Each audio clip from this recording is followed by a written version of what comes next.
Welcome to Savvy Business, Life Unscripted with your host, Christina Rivera, where our guests share their wisdom and valuable business tips, empowering our audience to expand their personal potential.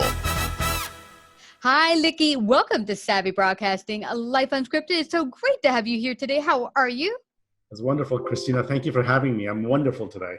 I'm so blessed to have you here today. You've actually worked with Bob Burg. He's been on our show twice. He's a wonderful speaker, wonderful businessman, and he is the author of the Go Giver series, a wonderful series that I've also personally given away to a number of my friends. And he's made a big impact in your life and created where you are today and helped you with the wisdom you're going to help share today. Thank you. Yeah, Bob is he genuinely is one of the nicest men I've ever met. Totally. Humbling. The enterprise he's built just around building networks and teaching people how to be real has shifted a lot of companies and people around. Yeah. How did he impact you as a person and as a business owner? Well, you know, the book, The Go-Givers, was given to me by a really good friend of mine many years ago. Mm-hmm. And that was the first book I actually read end to end over one night since The Outsiders in grade 9. So it goes to show that it was a very intriguing book for myself. Mm-hmm. You know, the way it breaks it down, the 5 laws, you know, a lot of us do follow the law of value and law of, you know, networking and influence. But the biggest change for me was the law of receiving. And he says the effective way of receiving to giving is to also be open to receiving. And imagine if I asked you right now to only breathe out and you're not allowed to breathe in. I'm not going to be here too long. Yeah, how long would you go on for? Not very long. Yeah, and as human beings, we tend to keep on doing that. We keep on giving away criticism and giving away compliments, but we're very short to receiving it. Yeah. I don't know where that comes from, Licky, because I found that was a big issue for me too. Even so much as you look good today. Oh, no, I don't. I look a little chubby or, you know, even something as simple as that is pushed aside. I don't know. Where does that come from, you think, with humans? It's limiting beliefs from our past. It definitely is. It's so interesting. I do a conversation around blind spots and how to find your blind spots. Mm-hmm. And one of the conversations comes up and says, you know, we talk about what's caused this to happen. And you've got to go back and really understand what the past was that caused you to not receive and have build this fortress around you. Mm. And in my instance, you could probably never tell, but I had a debilitating stutter for 35 years. Oh, I just see your eyes pop open. That's kind of the reaction I usually get when I tell people that. But the stutter started when I was in grade 5, 10 years old. You know, I immigrated to Canada. And I'll make this really short, but immigrated to Canada, the teacher asked me to get up there and share my story of that journey. 10 years old, I was excited, so I get up in front of class and start sharing my story. But all I heard was people laughing and a couple of kids say, go back to where you came from. Mm. And, you know, a couple of minutes of that, you start feeling you're not good enough. Mm-hmm. And things aren't good for you and you're not worthy of being up here. So I went back to my chair, sat down, and started crying. The next morning, I woke up with a stutter.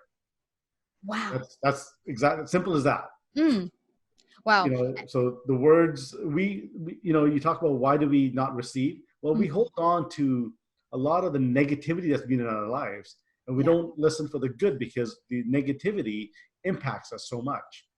So fast forward 35 years later, I go see Bob Burg for a coaching session. Now, you know, I'd called him up. I said, I want to become a coach. And he said, why don't you become a speaker as well? I said, well, I can't be a speaker. I've got a stutter. He goes, okay, well, come down and become a coach. So I get down there. We have a conversation. There's 10 of us in this room.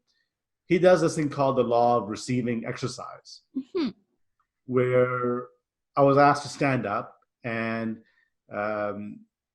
everybody had an opportunity to acknowledge me for my traits and appreciate me. Now, it's not comfortable for me at all, especially these are strangers. Yeah. Like Bob, I know over a couple of phone calls, and I've just spent 2 days with him, and then the other people, I spent a couple of days with them as well. But words like you're kind, gentle, warm, loving, you know, if we ever have a referral, I'd be excited to give it to you because I know you take care of our clients. by the fourth person, I'm in tears. Oh, I'm just broken down. wow. And Bob goes, "What's going on?" I said, "Well, I've never heard these words before. Mm. And I'm surprised that I don't even know you. You're saying all these things." Mm-hmm. So they went around, they finished it all off, and I had to listen to these words and take it in. One thing I did notice is that nobody said, "Go back where you came from," Yeah. Wow. right? None of the negativity was there. So I learned to receive the words that were being said to me. Mm-hmm. So I put that aside, I felt really good. The next morning I'm flying back home to Vancouver, and the flight from Orlando to Dallas, there's a passenger sitting next to me. And of course, you always say hi. And Mm-hmm. I said hi, but she started having a conversation with me. Mm-hmm. And I was talking back and forth. I quickly realized we were having a pleasant conversation without a stutter. Yeah. Wow. So needless to say, my stutter went away because I learned how to receive the good that was being said to me. Mm. The interesting part is that when I got home, I shared this with my wife, and she goes, "Well, we've been telling you for 30 years. What's wrong? Like, why are you not listening to us?"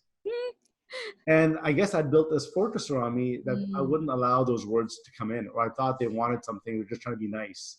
Licky's got a stutter, and this is be nice to make him feel good. It's kind of where it always came from me.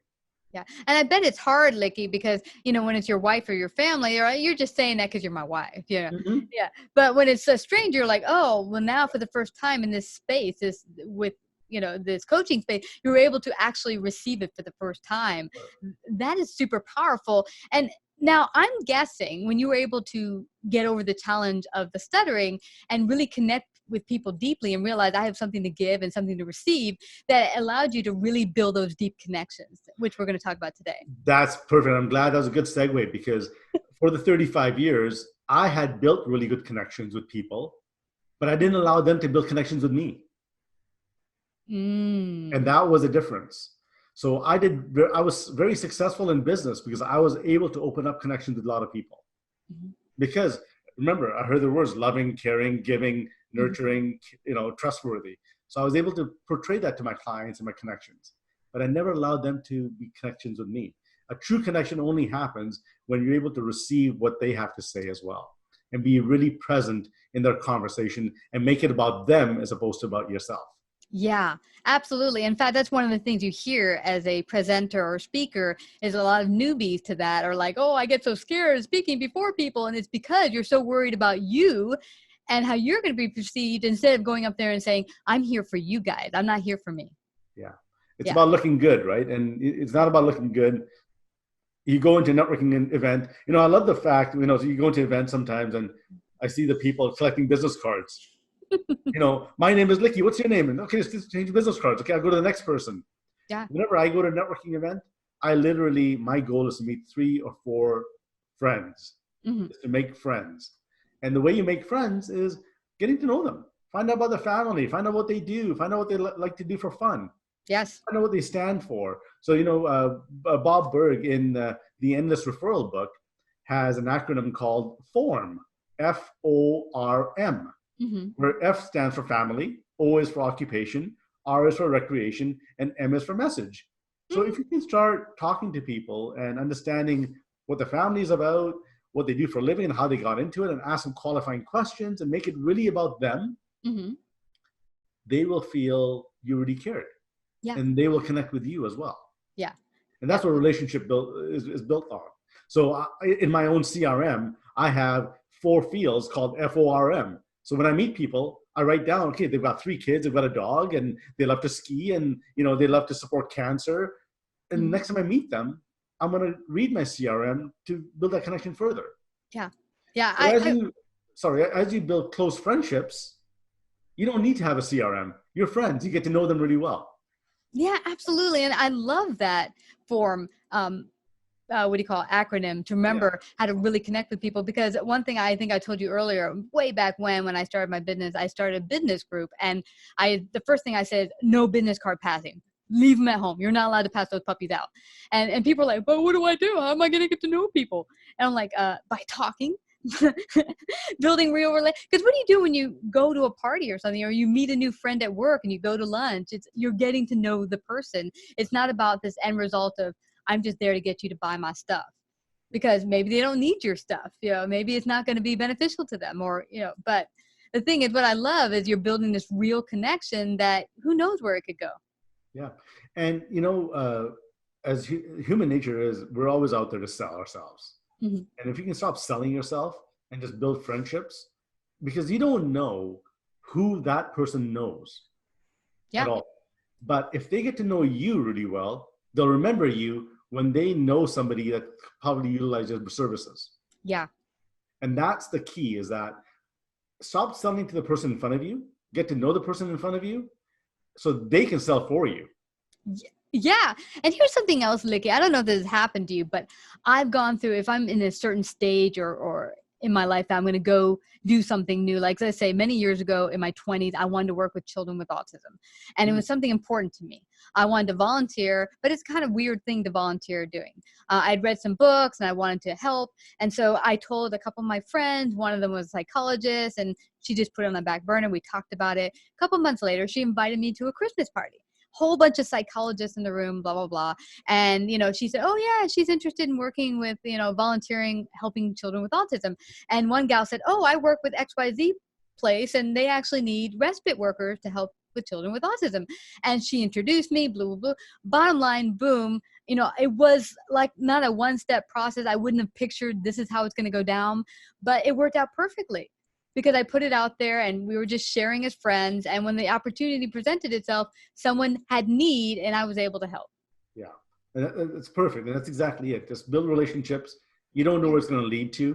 Mm-hmm. At the end of the day, you still built a good friendship. Absolutely. And if you just live life that way, things will just work out for you. But the difference is, there are some limiting beliefs in the way. There's some blind spots in the way that'll cause you not to be like that. It'll be a money conversation. You're in survival mode that you need a sale. The moment you need a sale and you're going to go get a sale, you will not get the sale because people can smell you a mile away. Yeah. And they will turn the other way. Yeah. Let's talk about that, Licky, a little bit, because that's happened to me in the past. And I remember being new in business and not having much in my refrigerator and it being tough because you're going to make that call and you're like, I need to make that sale, but I'm not going to act like I need to make that sale. How do you come from the point of service when you really have what feels like a real basic need?